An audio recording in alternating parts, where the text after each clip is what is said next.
Hi friends, ఏం చేస్తున్నారు? బాగున్నారా? మొన్న మీకు రద్దుపచ్చ చూపించాను కానీ కంగారుగా చూపించానండి. మామిడికాయలు చూడండి, 1 కేజీ బలం వేసానండి. ఇది 1 కేజీ పావు ఉంది. శుభ్రం నీళ్ళు గట్రా అవసరం లేదండి, ఉడకపెట్టేసాను. మెంతులు, జీలకర్ర వేపేసి పౌడరు, కారం, ఉప్పు గ్లాస్ కొలత పెట్టిన కలిపి. నూనె ఎక్కువ వేసుకోవాలండి, నూనె మాత్రం పడుతుంది ఎక్కువ. చాలా బాగుంటుందండి పచ్చడి.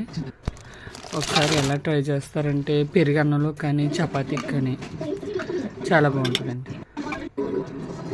ఒకసారి ట్రై చేసి చూడండి. ఆ గ్లాస్తో నుండి కొలత: 1 గ్లాసు మెంతిపొడి, 1 గ్లాసు జీలకర్ర పొడి, 2 గ్లాసులు కారం, 1 గ్లాసు ఉప్పు అని వేస్తాను అన్నమాట. చాలా బాగా వస్తుందండి పచ్చడి అయితే కనుక. ఉడకపెట్టుకుంటే కొంచెం నూనె వేసి మాత్రం ఉడకపెట్టుకోండి. Thank you. నా ఛానల్ సబ్స్క్రైబ్ చేయండి, షేర్ చేయండి.